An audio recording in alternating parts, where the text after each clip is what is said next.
नमस्कार मित्रांनो, मी शुभम पवार. मित्रांनो, शेतकऱ्यांना आनंदाची बातमी आहे. 26 जिल्ह्यांना नुकसान भरपाई वाटप करण्याचा शासनाने निर्णय घेतलेला आहे. या संदर्भात GR सुद्धा आलेला आहे. कोणकोणते जिल्हे आहेत आणि किती नुकसान भरपाई कोणत्या जिल्ह्याला भेटणार आहे हे आपण या व्हिडिओमध्ये सविस्तर अशी माहिती पाहूयात. तर मित्रांनो, तुम्ही पाहू शकता राज्यात सन 2020 ते 2022 या कालावधीत नैसर्गिक आपत्तीमुळे झालेल्या शेती पिकांच्या व इतर मालमत्तेच्या नुकसानीपोटी बाधितांना मदत वाटप करण्यासाठी निधी वितरित करण्याबाबतचा हा एक शासन निर्णय आहे. 27 मार्च 2024 रोजी काढण्यात आलेला आहे. तर इथे पाहू शकता शासन सुद्देपत्रक आहे, ज्यामध्ये सन 2020 ते 2022 या कालावधीत नैसर्गिक आपत्तीमुळे झालेल्या शेती पिकांच्या व इतर मालमत्तेच्या नुकसानीकरता बाधितांना मदत वाटप करण्यासाठी जे काय 21/2/2024 रोजी जी काही मान्यता दिली होती ती रक्कम होती 106,64,94,000 आणि आता त्याऐवजी आता काय आलं, यामध्ये शुद्धीपत्रक काढून 112,39,21,00,000 इतकी जी आहे ती आता रक्कम जी आहे ते वाटप करण्याचा निर्णय हा आता शासनाने घेतलेला आहे. याच्यामध्ये जे काही शुद्धीपत्रक आहे तुम्हाला डिस्क्रिप्शनमध्ये दिलेलं आहे. आता यामध्ये जर पाहिलं तर कोणाकोणाला नुकसान भरपाई भेटणार आहे, तर शेती पिकाचं नुकसान झालं असेल तर शेतकऱ्यांना भेटणार आहे. तसेच शेतजमिनीचं नुकसान झालं असेल तरीसुद्धा नुकसान भरपाई भेटणार आहे.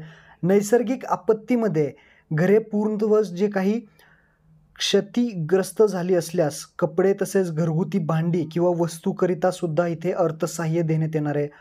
तसेच मृत जनावरांना मदत करण्यात येणार आहे. कुक्कुटपालन शेडच्या नुकसानीसाठी सुद्धा मदत इथे मिळणार आहे. 2 दिवसापेक्षा अधिक कालावधीकरता क्षेत्र असेल, घर पाण्यात बुडालेले असतील, घरे पूर्णतः वाहून गेलेली असतील, क्षतिग्रस्त झालेले असल्यास सुद्धा अनुदान मिळणार आहे. हस्तकला असेल किंवा हातमाग कारागीर असतील किंवा 12 बलुतेदार यांना सुद्धा इथे मदत करण्यात येणार आहे.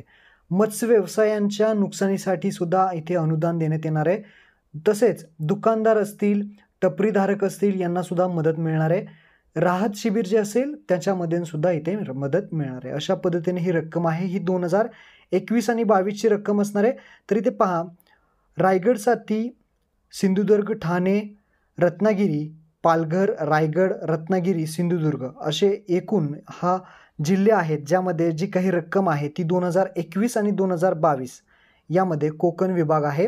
रायगड, सिंधुदुर्ग, ठाणे, रत्नागिरी, पालघर अशा पद्धतीने हे एकूण 1,830 एवढी जी काही रक्कम आहे ही ते मिळणार आहे. तसेच जर पाहिलं भंडारा आहे, मुंबई उपनगर आहे, गडचिरोली, गोंदिया, चंद्रपूर, खाली आल्यानंतर नागपूर आहे, वर्धा आहे, भंडारा आहे, गोंदिया, चंद्रपूर, गडचिरोली अशाच पद्धतीने ही 2020, 21, 22 अशा पद्धतीने ही रक्कम आहे. त्यामुळे इथे जळगाव आहे, नाशिक आहे, धुळे आहे, नंदुरबार आहे, अहमदनगर आहे.